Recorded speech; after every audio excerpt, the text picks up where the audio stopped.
नमस्कार, खबर मध्य प्रदेश छत्तीसगढ़ देख रहे हैं आप। मैं हूं आपके साथ संदीप निरंजन सरकार। छत्तीसगढ़ में बर्खास्त बीएड डिग्रीधारी सहायक शिक्षकों को लेकर सीएम विष्णुदेव साय का बयान सामने आया है। सीएम साय ने कहा कि हम भी नहीं चाहते कि उनकी नौकरी जाए, लेकिन जो भी होगा वो नियम और प्रक्रिया से होगा। सीएम की अध्यक्षता में कमेटी गठित की गई है। उनकी सिफारिश के बाद सरकार निर्णय लेगी और आगे इस पर अमल किया जाएगा।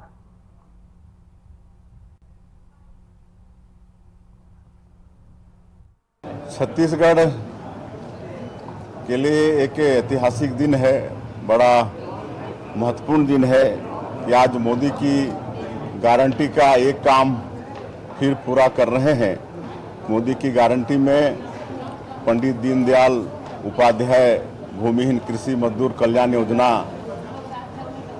का वादा था और आज मुझे बताते हुए खुशी हो रही है कि आज प्रत्येक विधानसभा में कार्यक्रम आयोजित करके और हर कार्यक्रम में हमारे प्रदेश के मंत्रीगण, सांसदगण, विधायकगण और निर्वाचित जनप्रतिनिधिगण हैं और उनकी उपस्थिति में और यहाँ आज रायपुर में हमारे प्रदेश के राजस्व मंत्री श्री टंकराम वर्मा जी, हमारे विधायकगण की उपस्थिति में पूरे प्रदेश में 5,62,112 भूमिहीन कृषि मजदूर हैं। उनको चेक द्वारा 10-10 हज़ार रुपया आज प्रदान किया जा रहा है। तो मैं सभी 5,62,112 हितग्राहियों को बहुत बहुत बधाई देता हूं, शुभकामनाएं देता हूं। इससे निश्चित रूप से उनकी आर्थिक स्थिति सुधरेगी, छोटा मोटा रोजगार व्यवसाय के लिए उनको पूंजी मुहैया हो रहा है।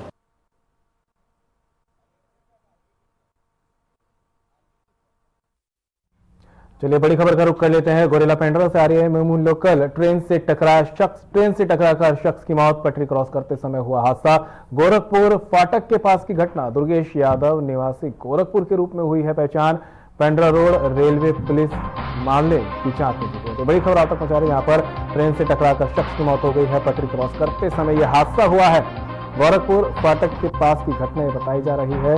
दुर्गेश यादव मृतक का नाम बताया जा रहा है।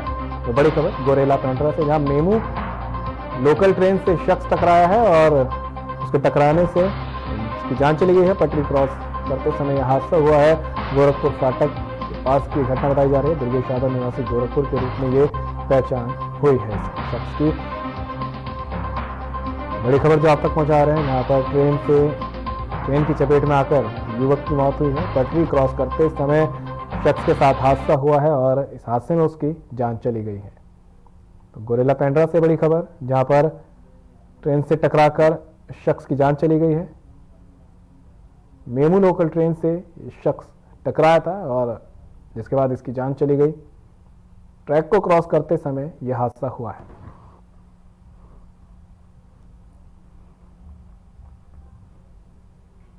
तो वहीं चुनाव आचार संहिता की घोषणा से ठीक पहले सीएम विष्णुदेव साय ने आज दो बड़ी घोषणाएं की है। दरअसल सीएम साय पंडित दीनदयाल उपाध्याय ऑडिटोरियम में नगरीय विकास के सोपान कार्यक्रम में शामिल हुए, जहां पर उन्होंने स्वच्छता दीदियों को हर महीने 8,000 रुपए का मानदेय राशि दिए जाने का ऐलान किया। इसके साथ ही सीएम विष्णुदेव साय ने रायपुर निगम के लिए 200 करोड़ रुपए की बड़ी सौगात दी है। सीएम साय ने कार्यक्रम को संबोधित करते हुए क्या कहा है वो भी आपको सुनाते हैं।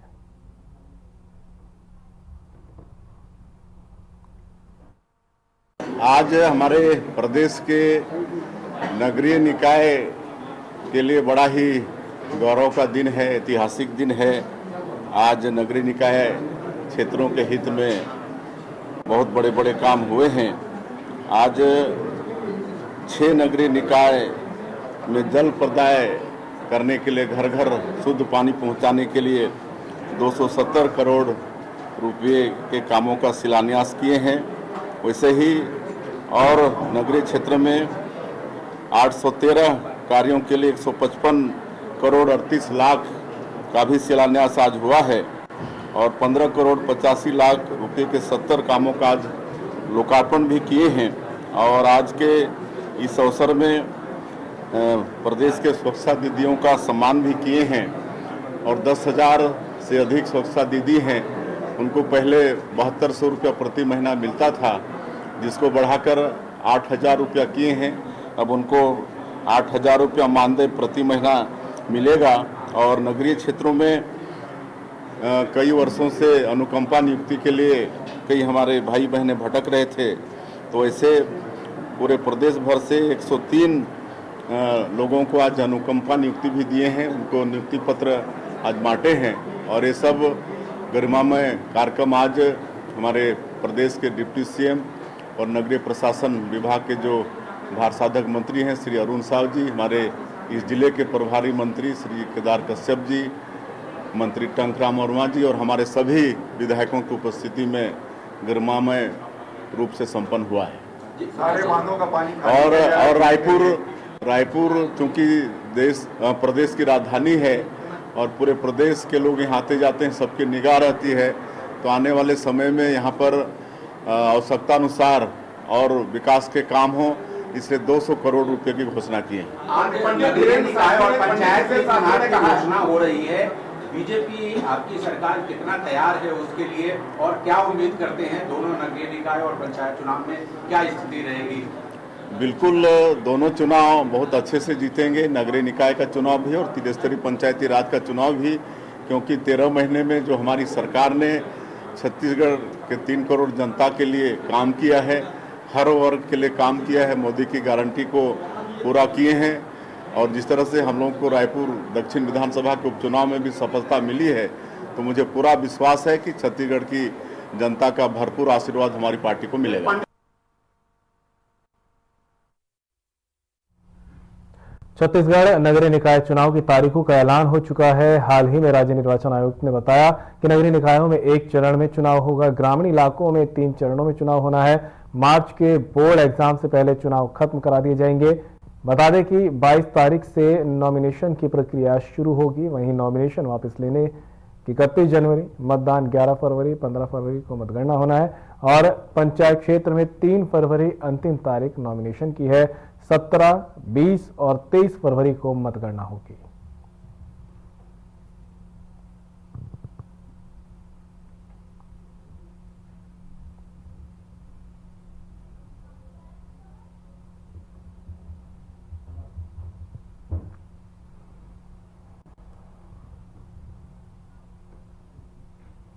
शासकीय पूर्व माध्यमिक शाला केवट टोला के बच्चों के साथ कोंडागांव में एक बड़ा दर्दनाक हादसा हुआ है। बता दें कि मोहला केवट टोला के कक्षा 6ठी से 8वीं के छात्र छात्राएं चित्रटोंक और तीरथगढ़ पिकनिक मनाकर लौट रहे थे। लौटते समय ही बस दुर्घटनाग्रस्त हो गई। यह हादसा रात करीब 1:30 बजे नए बस स्टैंड के पास हुआ था, जब स्कूल बस एक ट्रक से टकरा गई। इस हादसे में बस चालक की मौके पर ही मौत हो गई है, वहीं एक शिक्षक की भी जान चली गई और 15 घायल बच्चों को अस्पताल में भर्ती कराया गया है, जिनमें से 4 की हालत गंभीर बताई जा रही है। कुल मिलाकर कहें तो कुल बस में 50 छात्र, 5 शिक्षक, 1 चपरासी, 3 सिविल बच्चे और 1 ड्राइवर सवार थे। फिर आपको एक इतना बड़ा हादसा हुआ है, आप देख रहे हैं क्या? देखिए, निश्चित तौर पे हम सबके लिए बहुत अफसोस का बात है कि बच्चे दंतेवाड़ा के लिए दर्शन करने गए हुए थे और एक स्कूल टूर प्रोग्राम में गए थे। लौटते वक्त एक्सीडेंट हुआ है। कुछ बच्चे गंभीर इंजर्ड हैं और कुछ नॉर्मल है। तो जो गंभीर है उनको यहाँ से रिफर आधे को किया जा चुका है और कर रहे हैं और प्रशासन इसके लिए सतर्क है। सारे लोग हमारे प्रशासनिक अमला सारा लगा हुआ है, सारे लोग स्वस्थ हुए और हम लोग बहुत जल्द स्वस्थ भी हो जाएंगे। सर, एक सड़क हादसा हुआ जिसमें स्कूली बच्चे इंजर्ड हुए हैं, कितनी की संख्या में इंजर्ड हुए थे, क्या क्या उनको राहत दिया गया है, कितने लोग को रिफर किया है, डिटेल बताएंगे। केवल अभी जो है इसमें टोटल 28 बालक बालिकाएं हुए थे, जिसमें 4 लोगों को जो है थोड़ा ज्यादा चोट आई है। सबसे अधिक कल्पना साहू को चोट आई है, जिसको हम चिकित्सक दल के साथ रायपुर मेकाहारा के लिए भेज दिए हैं। उसके जबड़े में चोट लगी हुई है और उसका राइट साइड पे जो है पटेला भी गया है। और लोकेश करके बच्चा है, उसको लगा हुआ है, उसका भी फीमर गया हुआ है। 2 बच्चे अभी 3 बच्चों को लगातार तुरंत जो है अभी रिफर कर रहे हैं यहाँ से। और एक जो है जो वाहन चालक था उसका डेथ हो गया है और एक शिक्षक था उनका भी जो है डेथ हो गया है। बाकी सभी बच्चे जो है सबका ट्रीटमेंट यहाँ चल रहा है और सभी जो है ठीक है। थोड़ा बहुत कहीं चोट आई है, कहीं खरोच आई है, वो खतरे से बाहर है।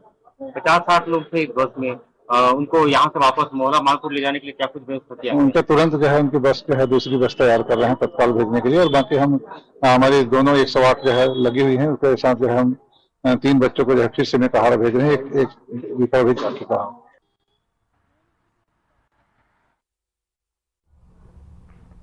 चुनाव से पहले छत्तीसगढ़ पुलिस विभाग में बड़ा बदलाव देखने को मिला है। दरअसल 4 एएसपी रैंक के अफसरों और 46 डीएसपी स्तर के अधिकारियों का ट्रांसफर किया गया है। जारी आदेश के मुताबिक रायपुर के एएसपी लखन पटेल को कोरबा का एएसपी नियुक्त किया गया है, जबकि एएसपी तर्केश्वर पटेल को रायपुर शहर भेजा गया है और असद खान को रायपुर के उप सेनानी वीआईपी सुरक्षा वाहिनी की जिम्मेदारी सौंपी गई है। वहीं पूर्णिमा लांबा को सीएसपी बनाया गया है।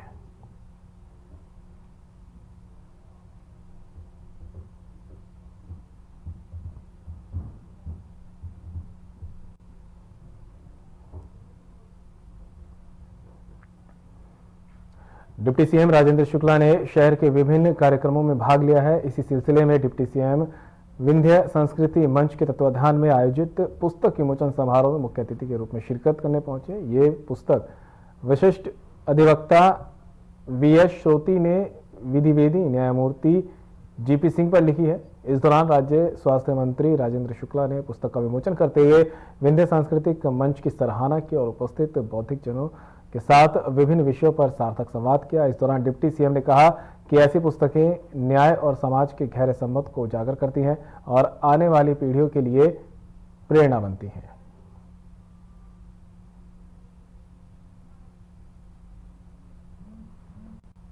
आज जीपी सिंह साहब जो बहुत ही बड़े कानूनविद थे और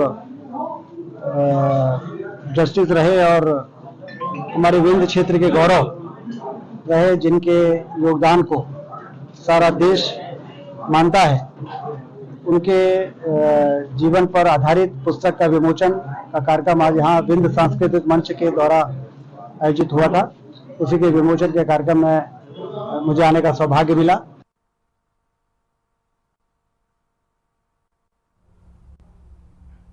खबर भिंड के सदर बाजार की है, जहां बारात में बेकाबू कार घुस गई। बारातियों को टक्कर मारते हुए लग्जरी कार खंभे से टकरा गई। इस हादसे में करीब आधा दर्जन बाराती घायल हो गए हैं। बता दें कि तेज रफ्तार कार की टक्कर से चारों तरफ चीख पुकार मच गई।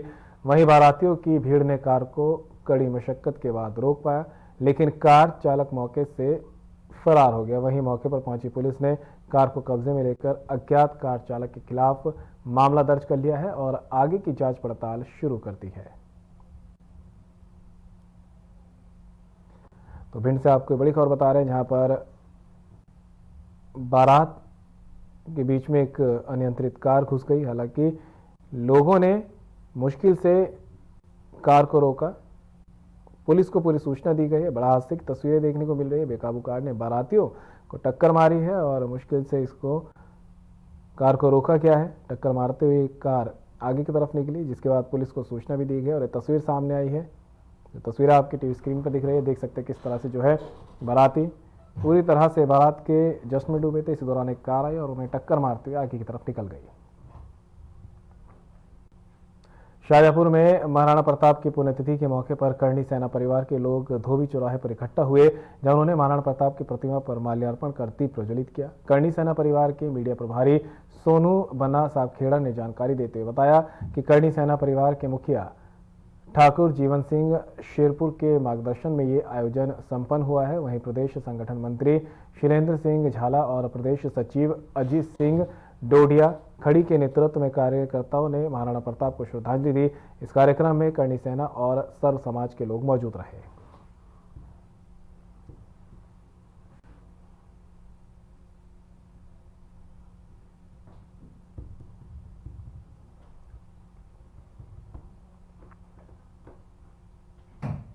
शाजापुर में करणी सेना परिवार की महिला शतराणियों ने भी महाराणा प्रताप की पुण्यतिथि मनाई। शुजालपुर महिला शतराणी जिलाध्यक्ष अनीता नरुका के नेतृत्व में महाराणा प्रताप की प्रतिमा पर माल्यार्पण किया गया। साथ ही अध्यक्ष अनीता नरुका ने जानकारी दी है कि पुण्यतिथि के मौके पर करणी सेना परिवार की महिला शतराणियों ने वृद्धावस्था में फ्री में कंबल और फल बांटे हैं। इसके बाद अध्यक्ष अनीता नरुका ने नवनियुक्त पदाधिकारियों को फूल माला पहनाकर स्वागत किया है। वहीं करनी सेना परिवार के मुखिया जीवन सिंह शेरपुर और प्रदेश अध्यक्ष ममता जितेंद्र सिंह के मार्गदर्शन में ये आयोजन संपन्न हुआ।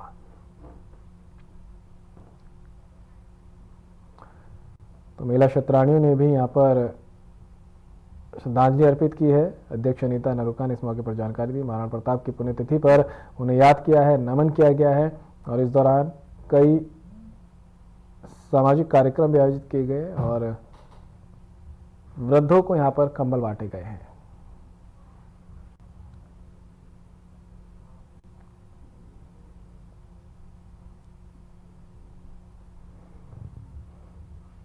प्रदेश कांग्रेस मुख्यालय में कांग्रेस के विधायकों की बैठक हुई। इस बैठक में पीसीसी अध्यक्ष दीपक बैज, नेता प्रतिपक्ष चरणदास महंत, पूर्व सीएम भूपेश बघेल उपस्थित रहे।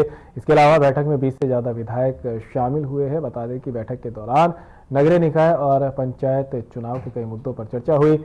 इसके साथ ही प्रत्याशी चयन को लेकर भी मापदंड तय करने पर विचार हुआ है।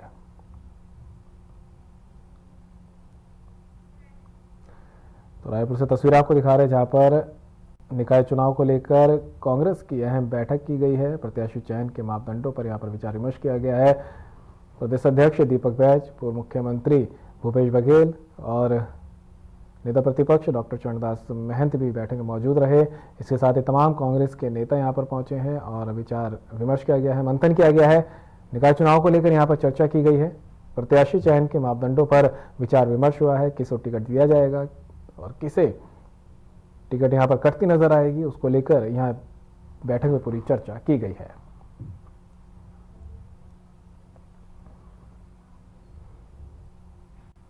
खबर सिंगरौली से है जहां चेकपोस्ट खनहता का उड़नदस्ता दल एक बार फिर से वसूली को लेकर चर्चा में बना हुआ है। बता दें कि 1 साल पहले बीजेपी मंडल यूथ अध्यक्ष के साथ आरटीओ के दबंग वसूली कार्यकर्ता ने मारपीट की थी। कुछ दिन पहले ही मामला शांत हुआ था, लेकिन फिर से चर्चा में आ गया। सोशल मीडिया पर एक वीडियो वायरल हो रहा है जिसमें बैढन इलाके के परसोना कन्वेयर बेल्ट के पास एक बोलेरो वाहन में सवार होकर आए और कोयला वाहनों को खड़ा कर 4-4 हजार रुपए की वसूली कर रहे थे। तभी बीजेपी युवा नेता पहुंचकर वीडियो बनाते हुए वायरल करने लगे। इस दौरान उड़नदस्ता टीम की काली करतूत का बेपर्दा कर सोशल मीडिया पर जमकर किरकिरी कर दी गई है। इस मामले में बीजेपी नेता ने कहा कि यहां आरटीओ उड़नदस्ता दल वसूली करते हुए मोहन सरकार को बदनाम करने में लगा हुआ है।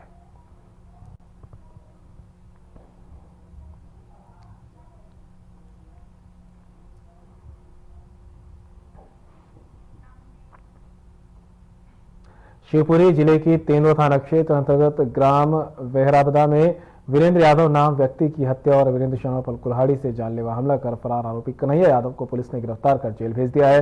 जानकारी के अनुसार फरियादी शंभू शर्मा ने तेंदुआ थाने पर रिपोर्ट दर्ज कराई कि उसके छोटे भाई वीरेंद्र शर्मा ग्राम बेहराबदा पर कन्हैया यादव ने कुल्हाड़ी से हमला कर दिया है, जिससे वीरेंद्र लहूलुहान होकर बेहोश हो गया और आरोपी मौके से फरार हो गया। घायल वीरेंद्र को जिला अस्पताल में इलाज के लिए भर्ती कराया गया, जहां से उसकी गंभीर हालत को देखते हुए ग्वालियर रेफर किया गया था।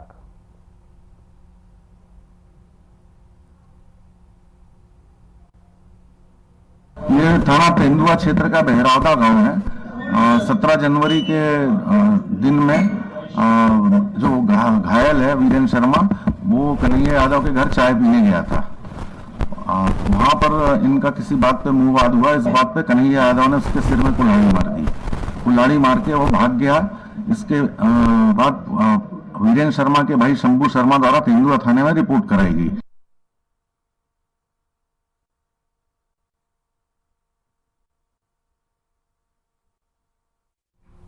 बलौदाबाजार जिले के कसडौल थाना क्षेत्र के छाछी गांव में हुई लाखों की चोरी का कसडौल पुलिस ने 24 घंटे के अंदर खुलासा कर दिया है।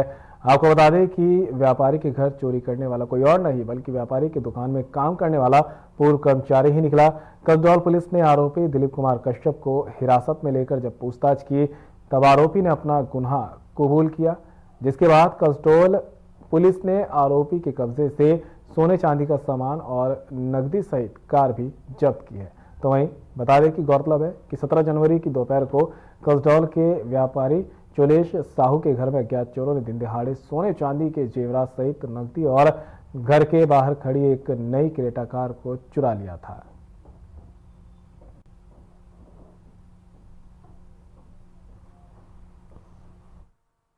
इसी से एक सूचना है कि खुशीराम साहू जी रहते हैं, उनके घर में चोरी हो गई, जिस पर घटना स्थल रवाना होकर वहां जाकर देखा तो घर के बाहर का ताला टूटा हुआ था और जो चैनल गेट था वो भी टूटा हुआ था। घर में लगे हुए जो दरवाजे हैं वो खुले हुए थे अलग अलग कमरों के। जब कमरों का मुआयना किया गया और वहां पर देखा गया तो कपड़े जो है तितर बितर हुए थे, अलमारी टूटी हुई थी, वहां पर कैंची पड़ा हुआ था, राड पड़ा हुआ था, टूटे हुए ताले पड़े हुए थे। जब प्रार्थी से पूछताछ की गई तो प्रार्थी ने बताया कि उनके घर में रखी हुई उनके घर में रखा हुआ सोना चांदी का सोने का जेवर, मोबाइल फोन और घड़ियां और घर के बाहर जो क्रेटा कार रखी थी वो चोरी गई थी।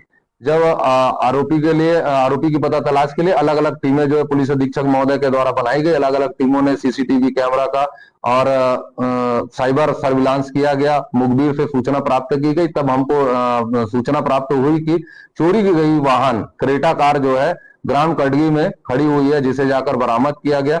उसके लिए ट्रैकर डॉग बुलाया गया था। ट्रैकर डॉग ने अपना काम करते हुए हमको एक दिशा दी, जिस पर हम काम करते हुए आरोपी तक पहुंच पाए। आरोपी तक जब पहुंचे तो आरोपी के कब्जे से हमने जो है सोने का झुमका, 6,500 रुपया नकदी और घड़ियां और टूटे हुए मोबाइल फोन्स जब्त किए। वो आरोपी के द्वारा सीसीटीवी का जो डीवीआर ले जाया गया था, उसे जिस तालाब में पुरगांव के तालाब में फेंका गया था, वहां पर काफी पता तलाश किया गया। चूंकि तालाब गहरा होने के कारण डीवीआर नहीं मिल पाया है। बाकी जो चोरी गए रकम का माल और मसरूका बरामद कर लिया गया है। आरोपी को गिरफ्तार कर न्यायिक हिरासत में भेजा जा रहा है। सर, तो कितने की चोरियां हुई थी और इस घटना में कितने आरोपी? जब प्रथम दृष्टया प्रार्थी के द्वारा रिपोर्ट कराई गई थी तब सोने चांदी के जेवरात काफी मात्रा में थे, तो लगभग 12 लाख कीमत के थे और रकम जो नकदी थी वो भी लगभग 5 लाख की थी। लेकिन जब बाद में चूंकि उस वक्त वो ढूंढ नहीं पाए थे, जब घर में ढूंढा तो बाकी के जो मैंने जेवर है वो घर में ही मिले और नगद रकम भी घर में ही मिला। सर, ये आरोपी जो है कब से इसका प्लान कर रहा था? आरोपी से अभी पूछताछ की गई है, तो अभी इसने अकेला होना शामिल किया गया, लेकिन अभी ये इन्वेस्टिगेशन का पार्ट है कि इसमें और जो आरोपी मिलते जाएंगे या इसके सहयोगी मिलते जाएंगे उनके विरुद्ध जो है न्यायसंगत कार्रवाई की जाएगी। सर, कौन है आरोपी? आरोपी है दिलीप कुमार कश्यप है, जो कटौत का रहने वाला है, जो पूर्व में गणपति इलेक्ट्रिकल्स में काम किया करता था। वो जानता था कि उसके मालिक के घर में रकम का आना जाना आमद रफ्त है, इस नियत से उसने जो है चोरी को अंजाम दिया। और रायपुर से इस बीच बड़ी खबर सामने आ रही है। राजीव भवन में हुई कांग्रेस की बैठक, निकाय चुनाव की घोषणा से पहले चर्चा हुई है। प्रदेश अध्यक्ष दीपक बैजने की शिरकत, नेता प्रतिपक्ष डॉक्टर चरणदास महंत हुए शामिल। ये बड़ी खबर आप तक पहुंचा रहे हैं। पूर्व सीएम भूपेश बघेल भी रहे बैठक में मौजूद, कांग्रेस से प्रभारी विजय जांगिड़ रहे मौजूद। तो बड़ी खबर आप तक पहुंचा रहे हैं, जहां पर निकाय चुनाव से पहले कांग्रेस ने बैठक की है और कई अहम मुद्दों को लेकर चर्चा की है। निकाय चुनाव को लेकर भी इस पर मंथन हुआ है। नेता प्रतिपक्ष डॉक्टर चरणदास महंत शामिल हुए हैं, पूर्व सीएम भूपेश बघेल भी रहे, पीसीसी अध्यक्ष दीपक बैज ने भी शिरकत की है। राजीव भवन में कांग्रेस की अहम बैठक हुई है। निकाय चुनाव की घोषणा से पहले बैठक हुई, जिसके बाद में यहां पर निकाय चुनाव को लेकर कई अहम मुद्दों पर चर्चा की गई। प्रत्याशियों का चयन किस तरह से होगा उसको लेकर भी चर्चा बैठक में की गई है।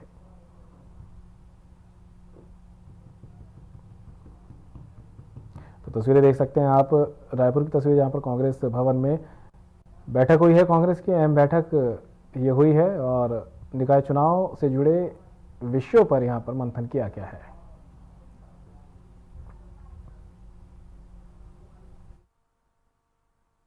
बनाया है कमेटी में अभी तक क्या निर्णय हुआ, जबकि कमेटी को एक समय सीमा दे देना चाहिए। एक समय सीमा देने के बाद कम से कम उस पर सरकार को निर्णय करना चाहिए। लेकिन सिर्फ फॉर्मेलिटी उन बीएड शिक्षकों को गुमराह करने के लिए कमेटी बना दिया गया है और उसमें अभी तक एक बैठकें भी नहीं हुई। न सरकार का उस कमेटी पे ध्यान भी नहीं है और लगातार बीएड शिक्षक आंदोलन कर रहे हैं और सरकार उसको इतनी बर्बरता के साथ कार्रवाई कर रही है। आप खबर रायपुर से है, जहां गौ तस्करों के हौसले बुलंद नजर आ रहे हैं। बता दें कि गौरक्षकों ने भैंस से भरी एक गाड़ी को पकड़ा है, जो रायपुर के भैंस थाना से उड़ीसा के कत्लखाने ले जाए जा रहे थे। तेलीबांधा क्षेत्र में पुलिस के माध्यम से तस्कर को पकड़ा गया है। पूरा मामला तेलीबांधा थाना क्षेत्र का बताया जा रहा है।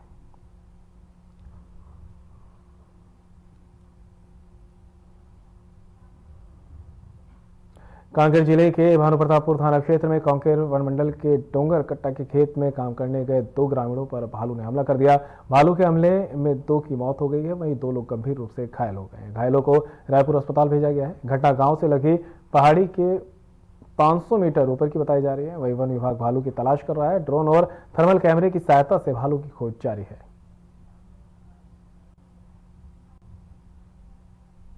विभाग के कर्मचारी पर ही हमला किया, जिससे उठाकर ले जाया जा रहा है और इस समय बड़ी संख्या में ग्रामीण थे, डॉक्टर थे, पुलिस विभाग के और वन विभाग के कर्मचारी थे। यहाँ पे भालू ने हमला किया, सबके जान पे आ गई थी।